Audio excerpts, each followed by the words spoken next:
लेकिन सवाल है कि अभी सोसाइटी में जो शराबबंदी है, चाहे बालू बंदी है, बालू को लेकर इकोनॉमिकल जहाँ जुड़ता है बिहार में बालू और बवाल, बिल्कुल इसमें लापरवाही के चलते इसका अपराधी फ़ायदा उठाते हैं और कमजोरी जानते हैं कि आपको डे लाइट वाला अपराध किया जाए, गोल्ड स्मिथ के सोना को लूट लेना है। सबसे बड़े आप देखते हैं। नमस्कार, मेरा नाम अभय कुमार है और आप अब जनता बोल देख रहे हैं। अभी मैं बिहार के छपरा में हूं और हमारे साथ पूर्व डीएसपी बलेश्वर प्रसाद सर हैं।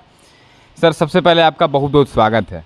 चलिए, आपका स्वागत है कि अच्छा लगा, दो चैनल के बीच में बैठे हुए हैं।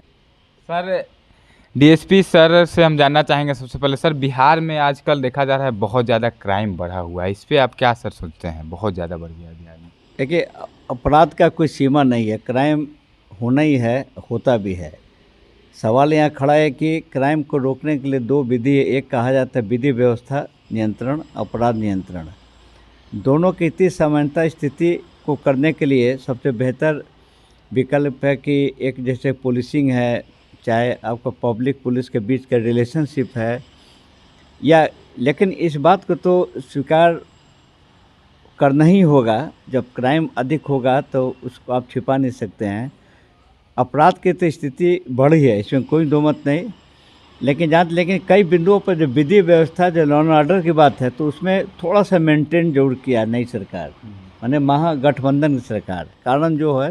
लेकिन सवाल है कि अभी सोसाइटी में जो शराबबंदी है, चाहे बालू बंदी है, बालू को लेकर इकोनॉमिकल जहाँ जुड़ता है बिहार में बालू और बवाल, बाढ़, ये सब चीज़ें आपके बिहार में है।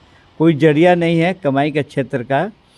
और जो भी है आपके बहालियाँ भी अनकंट्रोल, कोई बहाली होती नहीं। जो भी है पुराने बहाली को महागठबंधन सरकार दिखा रही है, अभी लगातार अपॉइंटमेंट हो चुका है, वो सब पॉलिटिकल बातें है। लेकिन इतना तय है कि अपराध बढ़ने के कारण सीधा रीजन उसमें है पुलिसिंग पर। इसलिए हम गिल्टी करते हैं कि एक तो पुलिस वाले जो सही काम, जो डिले और डिटेंशन दो शब्द है, तो डिले में करने में आजकल के बिहार पुलिस नंबर 1 आ गया है। जैसे सही समय पर कोई काम नहीं करना है, सही समय पर एफआईआर नहीं करना है सही समय पर, और डिटेंशन है कि बिना मतलब आपको डिटेंशन करना है। तीसरा कारण है कि जो अभी सूत्र जिसको बोलते हैं सूचना असूचना, सूचना उसको बोलते हैं कि जो आपको घटना हो जाने के बाद, असूचना उसको बोलते हैं तो गैदर द इंफॉर्मेशन, इंटेलिजेंस ही, जो आपको बिल्कुल ही गैप है बिहार में। नतीजा कि उसका फ़ायदा उठाते हैं अपराधी बे क्लियर। अपराध को 3 कैटेगरी में बांध लीजिए। जैसे आपने सवाल किया क्यों बढ़ा हुआ अपराध, हम दोनों उत्तर आपके एक साथ देते हैं। ये जो इंटेलिजेंस, जो पुलिसिंग जो वर्क है, और अपराध बढ़ने के कारण क्या है कि सामंजस्य नहीं है। जैसे न्यायालय का वर्क, कोर्ट का जो वर्क है, कि कोर्ट में पहले जो पुलिसिंग जो होती थी, सब पुलिस वाले कोर्ट में से कोऑर्डिनेशन हुआ करता था। दूसरा नंबर की सूत्र को संकलन करने के लिए थाने के 2 ऑफिसर को रखा जाता था संकलन करने के लिए, और तीसरा था कि वेल बिहेव, और चौथा अभिलेख को बिल्कुल पूर्ण तरीके से उसको अप टू डेट रखना है। जो चारों चीज़ों में अभी बिहार के पुलिस आपकी बिल्कुल इसमें लापरवाही के चलते इसका अपराधी फ़ायदा उठाते हैं और कमजोरी जानते हैं कि आपको डे लाइट वाला अपराध किया जाए, गोल्ड स्मिथ के सोना को लूट लेना है। सबसे बड़े आप देखते हैं कि सिवानों में लूटा, कहाँ ने सोना नहीं लूटा। तो इस लूटने में के पीछे कारण क्या है? गश्ती की सुदृढ़ स्थिति नहीं है, रिकॉर्ड ठीक नहीं है। यानी मिला जुला के आपका प्रश्न सही है। हम अपील भी करते हैं हमारे माध्यम से, अगर आप चैनल के माध्यम से हमारे डीजीपी साहब भी सुनते हैं अगर बिहार के, तो हम उनसे अपील यही करेंगे कम से कम जो सही समय पर समीक्षा हो, सही समय पर इंस्पेक्शन हो थाना का, सही समय पर एसपी साहब के रोल हो, ने सभी जो बिगड़ा हुआ चीज़ सही समय एफआईआर होना, सही समय पर सुपरविज़न करना, निर्णय सही करना। ऐसा ना हो कि थाना प्रभारी ने कुछ कर दिया और इंस्पेक्टर ने कर दिया। कई चीज़ें गैप हैं जो टोटल को साइमल्टेनियस जोड़ेंगे, इसी का गैप का फ़ायदा उठाते हैं अपराधी जो अपराध करते हैं। पुलिस पे लगातार बिहार में आरोप लगता रहा है। देश की बात अभी नहीं, पहले बिहार की हम बात करते हैं कि लगातार बिहार पुलिस पर आरोप लगता रहा है कि बिहार पुलिस उन लोगों का काम पहले सुनता है जो पैसे वाले लोग हैं, और गरीबों के साथ अन्याय किया जाता है। हम लोग बहुत जगह पर घूमते हैं तो लोग कहते हैं कि हम गरीब थे, हम गए, हमारे बेटे की हत्या हुई, हम गए तो हमें भगा दिया गया, कहा कि आप जाइए, कल आइए, परसों आइए, और भगा दिया जाता है जब जाते हैं। और एक तरफ होता है जो कि अपराध करता है, अमीर होता है, मामले को दबा देता है, उनकी बात पहले सुनाता है। इस पे बारे में क्या कहिए? देखिए, इसके बारे में आरोप प्रत्यारोप का कोई सीमा नहीं है। ऐसी बात नहीं, बिहार पुलिस के बारे इतना, जैसा आपका प्रश्न है, उस प्रश्न के दायरे में बिहार पुलिस आती नहीं है। बिहार के पुलिस दायरे में वही आती है कि जो विजिबल, जो जिसमें राजनीतिक बातें हो जाती हैं, जो दिखाई पड़ता है, उसी में बिहार पुलिस वाले बदनाम हो जाते हैं। ऐसी बात नहीं है, काम भी बिहार वाले करते हैं, चार्जशीट भी देते हैं, स्पीडी ट्रायल भी होता है। लेकिन जहाँ तक जो इसी में कई अधिक जो एक्चुअल हम आपको बता रहे हैं कि हम चाहेंगे कि हमारी आवाज़ को और ऊंचा आप लोग डीजीपी साहब को टैग कीजिए आप। जी बिल्कुल। जो नए जो ट्रेनिंग जो एसआई जो आ रहा है, चाहे नया डीएसपी आ रहा है, उनको ट्रेनिंग सही मिलता उलता नहीं है।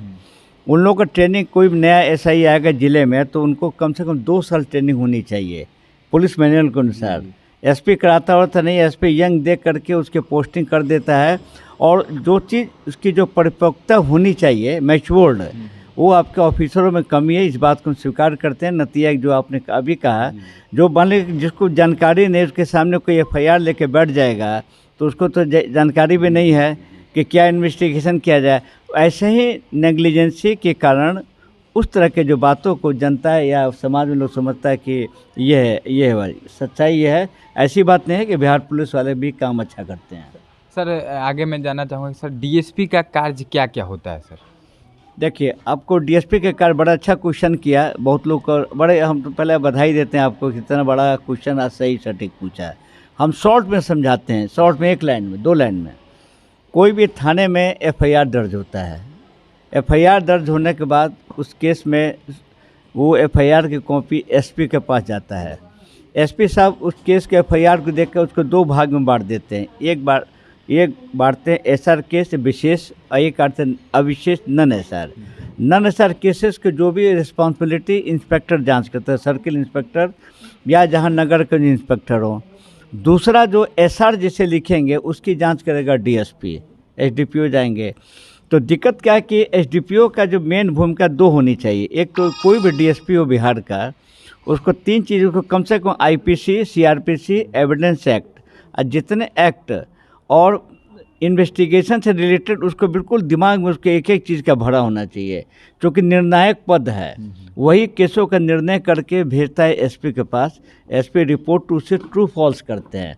जो सबसे बड़ी भूमिका है जो डीएसपी का है, हमको बड़े दुख के साथ कहना पड़ता है कि जो नए जितने डीएसपी जो आ रहे हैं जो ज़िले में, ये इस बिंदु पर फेल हो रहे हैं। लोग सही समय पर न तो पर्यवेक्षण करते हैं, लोग न सही समय पर निर्णायक भूमिका करते हैं। जो इस गैप के कारण आपको जो डीएसपी के मेन भूमिका है, जो यहाँ थोड़ा सा कमी दिखाई देता है, नंबर 1।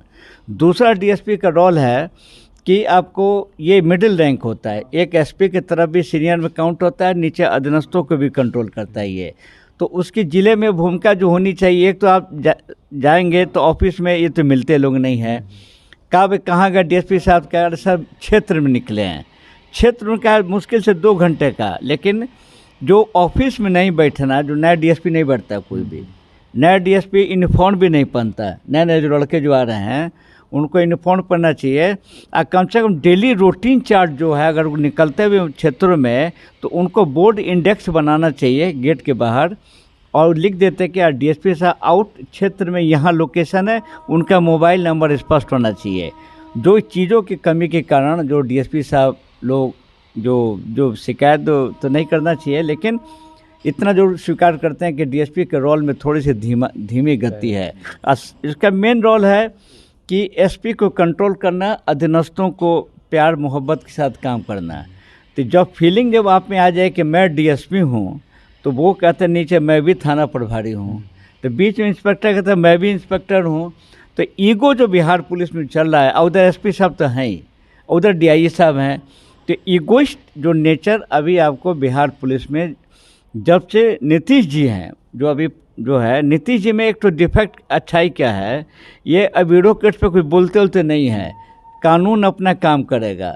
नतीजा क्या है कि आपका जो डीजीपी को जिस तरीक़े से अंकुश रखना चाहिए, ये प्रेजेंट डीजीपी साहब है, ये अंकुश रख नहीं पाते हैं। ये पहला हम खुद बोलते हैं कि डीजीपी साहब का ट्रांसफ़र, रिटायरमेंट दिसंबर में होने वाला है, ये जल्दी से चले जाएं और इनकी जगह दूसरा को तेज तर्रार डीजीपी आवे, तब आपको जो आपकी कही बात को सत्य होगा और सब डीएसपी का सारा अधिकारी आपको सही काम करेगा।